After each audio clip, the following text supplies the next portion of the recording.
Assalamualaikum warahmatullahi wabarakatuh. Kami dari kelompok jaringan komunikasi data dari kelas TT 4602. Hari ini kami akan menjelaskan cara menggunakan aplikasi Wireshark sebagai tool untuk menganalisis paket dalam jaringan. Pertama-tama setelah kita membuka Wireshark, lalu kita mencet WiFi karena itu merupakan yang terkonek dengan internet. Lalu kita buka beasiswa Universitas UI, itu adalah merupakan website yang HTTP karena not secure. Lalu kita tunggu selama 10 detik sampai data yang kita cari. Kita tunggu selama 10 detik. Lalu kita lakukan stop capture.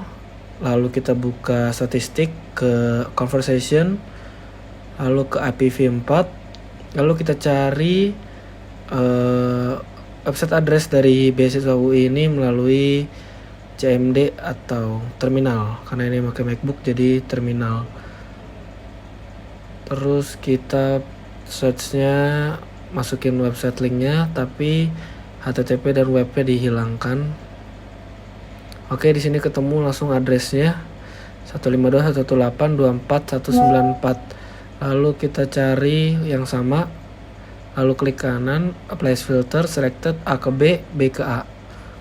Oke, lalu kita back lagi.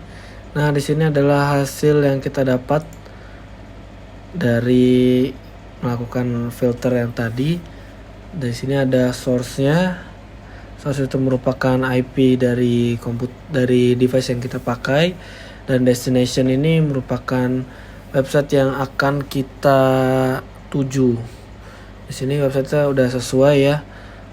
Addressnya 152.168.24.194. Selanjutnya, untuk membuat list protokol, kita menggunakan menu statistik, lalu pilih protokol hierarchy. Di sana terdapat beberapa protokol, yaitu Frame, Ethernet, Internet Protocol version 4, Transmission Control Protocol, Hypertext Transfer Protocol, Line Based Text Data.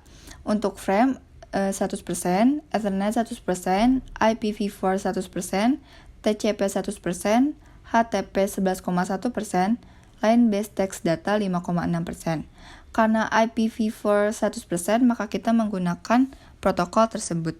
Selanjutnya, untuk protokol layer 7 yang terlibat dalam komunikasi ini adalah HTTP. Jadi, kita melakukan filter HTTP terlebih dahulu agar mendapat info spesifik, yaitu get HTTP. Selanjutnya, kita pilih menu Analyze, klik Follow, dan pilih TCP Stream.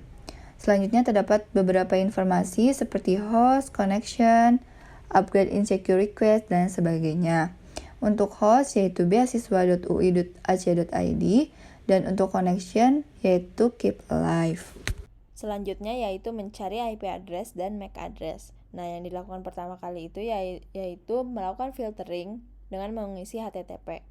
Nah, pada bagian Ethernet 2 yang kita dapatkan yaitu MAC address.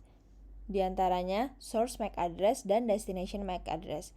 Pada destination MAC address yang kami dapatkan yaitu fiberhometel_2.293.2f0 buka kurung 84.2.0.fa.221.293.2f0. Sedangkan untuk source MAC address apple_04.200.2c1 buka kurung 3c.200.30.204.200.2c1. Nah, selanjutnya pada bagian Internet Protocol version 4 terdapat source dan destination IP address.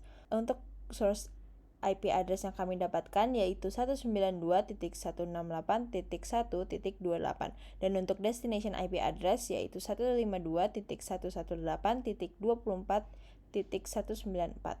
IP address digunakan untuk routing data di seluruh jaringan, sehingga memungkinkan perangkat untuk berkomunikasi antar jaringan yang berbeda di internet. Sedangkan MAC address digunakan untuk mengidentifikasi perangkat secara unik dalam jaringan lokal, yang penting untuk pengiriman data di dalam suatu jaringan fisik. Nah, kombinasi keduanya ini penting, karena sistem jaringan dapat menentukan bagaimana data dikirim ke perangkat secara tepat, baik di dalam jaringan lokal maupun di internet secara global. Selanjutnya, waktu yang diperlukan dari mulai HTTP GET. Pada filter cari HTTP, selanjutnya buka Transmission Control Protocol. Lalu pilihan time step, di sana terdapat dua waktu, yaitu time since first frame selama 0,019 detik dan time since previous frame selama 0,0009595.000 detik. Klik kanan pilih apply column untuk membuat paket list yang dipilih. Cara penghitungan waktunya yaitu 2,947324 dikurang 2,929179. Hasilnya sama dengan 0,018145. Selanjutnya, filter untuk menampilkan proses untuk melibatkan protokol TCP dan UDP. Pada filter ketik TCP atau UDP, Transmission Control Protocol atau TCP adalah salah satu protokol jaringan yang paling umum digunakan untuk mengkontrol pengiriman data antar komputer di dalam jaringan. TCP beroperasi di lapisan transport dalam model referensi jaringan OSI atau Open System Interconnection. User Data Protocol atau UDP merupakan salah satu jenis protokol internet yang memungkinkan sebuah perangkat lunak pada komputer bisa mengirimkan pesan ke komputer lain melalui jaringan tanpa perlu ada komunikasi awal. Jadi, saat mengirimkan pesan melalui UDP, komputer pengirim dan penerima tidak perlu bernegosiasi saat akan melakukan pertukaran data. Sekian dari penjabaran yang dapat kami sampaikan. Selebihnya mohon maaf. Terima kasih. Wassalamualaikum warahmatullahi wabarakatuh.